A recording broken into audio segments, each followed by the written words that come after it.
खदान पुलिस थाना क्षेत्र में पुलिस ने बड़ी कार्रवाई करते हुए हाई प्रोफाइल देह व्यापार रैकेट का भंडाफोड़ किया है।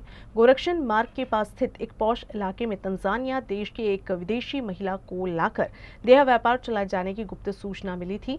इस जानकारी के आधार पर पुलिस ने योजनाबद्ध तरीके से छापा मारकर बड़ी कार्रवाई की है। इस कार्रवाई में 2 महिलाओं सहित एक पुरुष आरोपी को गिरफ्तार किया गया है। प्राप्त जानकारी के अनुसार शहर के गोरक्षण मार्ग स्थित एक अपार्टमेंट के ग्राउंड फ्लोर के फ्लैट में यह अवैध धंधा चल रहा था, जहां हाई प्रोफाइल ग्राहकों को निशाना बनाकर देह व्यापार का नेटवर्क संचालित किया जा रहा था। खास बात यह है कि ये रैकेट में एक विदेशी महिला की संलिप्तता सामने आने से मामला और गंभीर हो गया।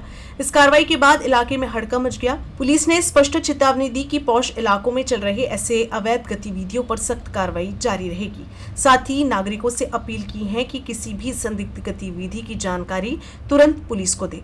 ये कार्रवाई पुलिस अधीक्षक अर्चित चांडक, अपर पुलिस अधीक्षक बी चंद्रकांत रेड्डी और एसडीपीओ सुदर्शन पाटिल के मार्गदर्शन में पुलिस निरीक्षक शंकर शेलके, पुलिस निरीक्षक मनोज केदारे और अनैतिक मानव तस्करी विरोधी सेल द्वारा की गई।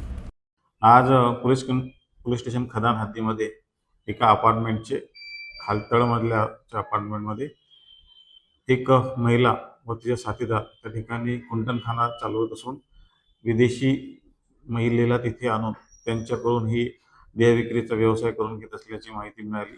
त्या माहितीवरून आम्ही सोबत स्थानिक गुन्हे शाखेचे एपीआय विजय चव्हाण, एएसटीयूच्या एपीआय कविता भुसे मॅडम या सर्वांची एक टीम तयार करून जिल्ह्याचे जिल्हा पोलीस अधीक्षक आदरणीय अर्चित चांडक सर, अपर पोलीस अधीक्षक आदरणीय रेड्डी सर, एसडीपीओ आदरणीय पाटील साहेब यांच्या मार्गदर्शनाखाली आम्ही सापळा रचला।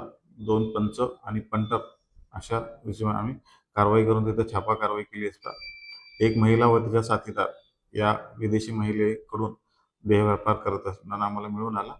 त्या दोघही आरोपींना आम्ही ताब्यात घेतलेला आहे आणि त्या पीडित महिलेची आम्ही त्यांच्यापासून सुटका केली असून त्यांच्यावर गुन्हा दाखल करून पुढील कारवाई करीत आहे।